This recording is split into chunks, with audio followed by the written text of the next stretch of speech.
Alors bonjour à tous et salut à tous, c'est The Sword 54, j'espère que vous allez bien. Moi ça va super comme d'habitude les potos. Aujourd'hui on se retrouve pour une nouvelle vidéo sur le village de la Chale-des-Tresses qui s'appelle le village aux 100 clochers. Donc hier j'avais fait la visite de l'église Saint-Jean, voilà, et du Titanic, donc voilà. Donc je vais vous la montrer, voilà. Donc elle ressemble vraiment à la vraie cathédrale, surtout à la tour nord, donc, qui contient des abassons. Alors les abassons, donc au niveau des abassons, on dit pas les abavants, mais j'appelle ça des abassons, mais c'est un petit peu mieux d'appeler abasson qu'abavant, mais voilà. Parce que la Chale-des-Tresses dit les abavants, ça me stresse un petit peu, mais bon, voilà. Alors ici on peut donc on visite déjà les tours et après je vous fais visiter la nef. Mais tiens, on peut la voir d'ici. Avec ici la tribune, avec tous les bancs. Ouh, je suis tombée. Non, c'est pas grave. Alors ici nous avons l'hôtel. Et ici il y a le prêtre. Et ici la petite allée et la petite chapelle au fond de la cathédrale. Je n'ai jamais vu la cathédrale d'Amiens, mais j'ai déjà vu le plénum. En fait, le plénum, il est un petit peu trop aigu, en fait. C'est pour ça. Je suis pas trop fan de la sonnerie de la cathédrale d'Amiens. Je suis pas trop fan. Parce que les notes sont trop aiguës et qu'il faut quand même un peu des notes graves. Comme un si-deux, comme il y a la cathédrale de Verdun. Donc, qui contient 19 cloches. Donc voilà. J'ai déjà vu l'intérieur en photo, mais je l'ai jamais vu en vrai. Je parle de la cathédrale de Verdun, donc dites-moi en commentaire si vous connaissez la cathédrale de Verdun. Moi je la connais très bien parce que je suis allé avec l'école, quand j'étais en CM2, je suis parti à Verdun donc pour aller à l'endroit où il y avait la guerre, la bataille de Verdun, donc en 1914. Voilà. Alors ici nous sommes en dessous des arcs-boutants. Voilà. Ce sont des beaux arcs-boutants. Après au-dessus, donc la tour nord c'est la tour des Bourdons, donc je connais à peu près l'emplacement des cloches. Je connais à peu près l'emplacement, donc je sais que la tour nord c'est la tour des Bourdons, donc c'est l'endroit où se situe, non, il doit y avoir un bourdon qui devrait s'appeler Marie, qui a été fondu vers 1700, donc un truc comme ça. Ah, par contre, il y a un trou dans la charpente, hein, faudra rectifier. Voilà. Ici, la voûte qui est faite comme dans les vraies voûtes de cathédrale, donc c'est ça ce que j'apprécie sur les cathédrales de la Chale-des-Tresses. Donc ici avec la voûte centrale, donc voilà. Donc il y a énormément beaucoup de trous dans la charpente et ce serait pas mal si tu pouvais ajouter des poutres pour faire plus réaliste. Voilà. Après la tour là. Donc ici c'est l'endroit où se situent à peu près les petites, les moyennes cloches de la cathédrale, donc situées à peu près ici, donc voilà. Donc il m'avait dit que c'était juste derrière Notre-Dame de Paris, donc qui est juste derrière, donc oula, qu'est-ce qui s'est passé? Qu'est-ce qui s'est passé? Qu'est-ce qui s'est passé?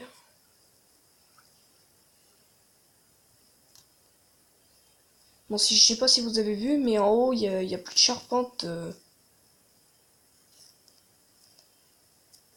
Il y a tout qui est vide. Pas de trou dans la voûte. Ouh, l'orgue. Tu l'as bien fait l'orgue avec les colonnes du pack spécial. Tu as bien fait avec les colonnes, donc bien joué pour faire les tuyaux métalliques. Donc on va monter dans Notre-Dame donc pour voir ce qui s'est passé parce que je sais pas si vous avez vu à un moment, il y avait plus de charpente.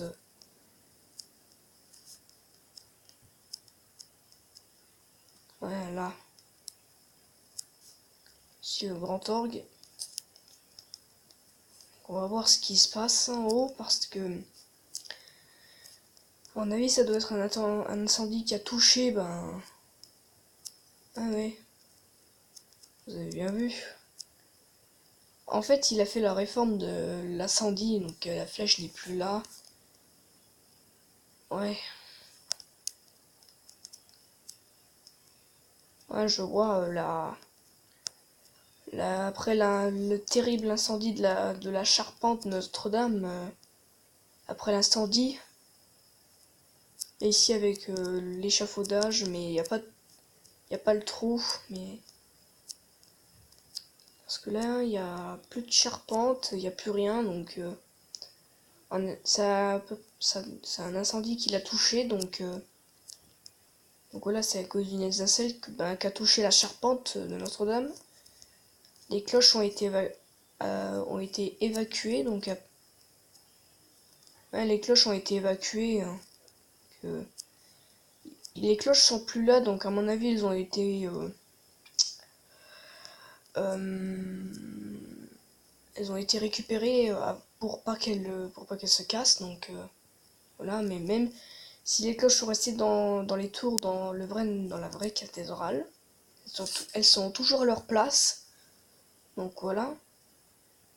Donc la Charles 13 m'avait dit qu'il allait faire le HMHS Britannique, donc le navire jumeau du Titanic, donc que je vous ai montré hier. Donc voilà, il m'avait dit qu'il connaissait les histoires, mais pour l'Olympique, je suis désolée, mais l'histoire tu la connais pas trop parce que en fait, il a été envoyé à la casse, mais toi tu dis qu'il a sombré dans l'océan, mais non, il n'a pas sombré, donc il n'a pas sombré parce qu'avec les terribles accidents qu'il a eu, c'est pour ça qu'il a été envoyé à la casse. Il n'a pas coulé. Tu te trompes, la Chale des 13. Le Lusitania, je suis bien d'accord, en fait, il a été torpillé par un sous-marin allemand. Donc voilà, le Titanic a sombré avec la collision d'un iceberg. Parce que pendant la construction du paquebot, il y avait. Et en fait, il y avait un incendie qui durait 3 semaines dans la coque pendant la construction. Et le soutien de métal était de mauvaise qualité, donc c'est pour ça que le Titanic a sombré parce que c'était de mauvaise qualité. Et de plus, l'Olympique a eu une double coque, ce qui a permis. Donc si le Titanic avait une double coque, ça aurait empêché le Titanic de sombrer dans l'océan. Mais sans l'incendie, le navire serait indestructible. Donc voilà, c'est-à-dire, il serait incoulable. Oh, tout le monde c'est ce soir, donc excusez-moi, je vais aller prendre ma douche. Ouais, bon, je reprends. En fait, l'Olympique n'a pas été. En fait, il a été emmené à la casse pour tous les accidents qu'il a eu. Il a eu un accident avec le HMS Hawk. Donc voilà, moi je sais tout, mais je suis d'accord que le Lusitania, lui, il a coulé en moins de 18 minutes. Le Britannique, lui, il a coulé en moins de 57 minutes, mais on dit qu'il a coulé en moins de 10 minutes parce que certains bateaux de croisière, donc il y en a un qui a coulé en janvier 2012, en juillet 2012, il y en a un qui a coulé, donc voilà un bateau de croisière de l'époque d'aujourd'hui. Je ne sais plus comment il s'appelle. Mais par contre, tu n'as pas fait les hélices à l'arrière, donc alors pour ceux qui ne savent pas, le Britannique, lui, il pouvait dépasser la vitesse de l'Olympique parce qu'il avait une turbine. Donc la turbine, pour ceux qui ne savent pas, c'est l'hélice qui se trouve au milieu, donc c'est l'hélice du milieu. Donc, mais je suis désolé, la Chale des 13, mais tu te connais pas trop pour l'histoire de ces paquebots. Je suis bien d'accord que, mais tu dois au moins savoir que le Britannique, donc le HMHS Britannique, est un navire hôpital, donc Voilà, c'est un navire hôpital. Donc il a navigué sur les mers pendant 2 ans et demi. Le Titanic, lui, il avait 3-4 jours. Mais en fait, le Titanic, le voyage, il était très court parce qu'en fait, il a coulé à cause d'un iceberg. Parce que, en fait, donc, si vous savez, mais le Britannique, l'Olympique et le Titanic ont été créés par la White Star Line. Donc, ce sont des navires irlandais. Donc, pour ceux qui savent pas, l'Irlande, ben, en fait, il y a une commune qui s'appelle Belfast. Et donc, il y a la White Star Line qui se trouve là. Et c'est l'endroit où a été créé le Titanic, le Britannique et l'Olympique. Donc voilà, je suis désolée la chef détresse, mais tu ne te connais pas beaucoup trop, mais moi je me connais beaucoup trop, mais c'est parce que j'ai regardé le film, mais j'ai pas encore vu le Lusitania. Pour l'instant j'ai vu le Britannique 2000, le Titanic, mais je connais l'histoire du Lusitania, mais la chef détresse, essaye de t'améliorer pour les histoires parce que tu ne sais pas écrire les noms des paquebots. Par exemple, Titanic, c'est avec un T-I-T-A-N-I-C. L'Olympique, c'est pas olympique comme les, les sports olympiques, mais le RMS olympique, donc son navire jumeau, c'est O-L-Y-M-P-I-C. Donc voilà. Le britannique, toi tu marques britannique comme les anglais. Mais le britannique, le paquebot, c'est B-R-I-T-A-2-N-I-C. Le Lusitania, c'est L-U-S-I-T-A-N-I-A. Donc voilà.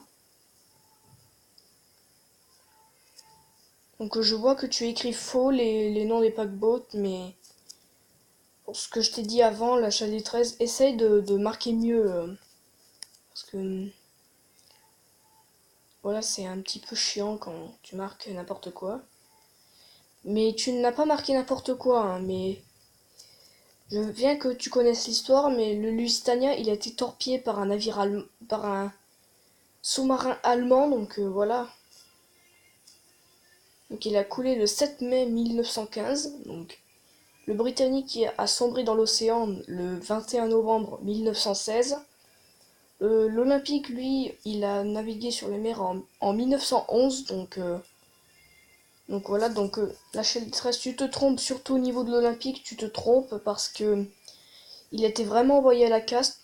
Tu dis il n'a pas été envoyé à la caste. Donc si. Attendez, je vais vous montrer son commentaire. Parce que je suis sûr que je l'ai encore. J'ai vu qu'on était à 13 minutes. Voilà.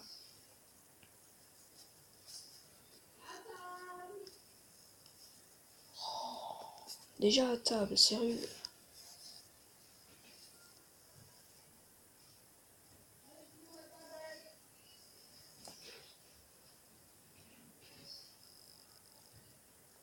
Ouais, une seconde.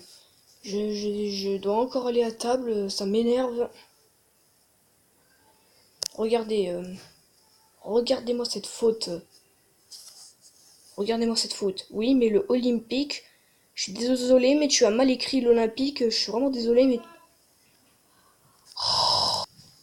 Pour tout le monde, donc je devais aller manger, donc cette fois-ci. Alors regardez ici, l'olympique, c'est faux, donc voilà. Il, regardez, il n'a pas été envoyé à la casse, il a coulé en percutant un autre petit bateau, le Britannique.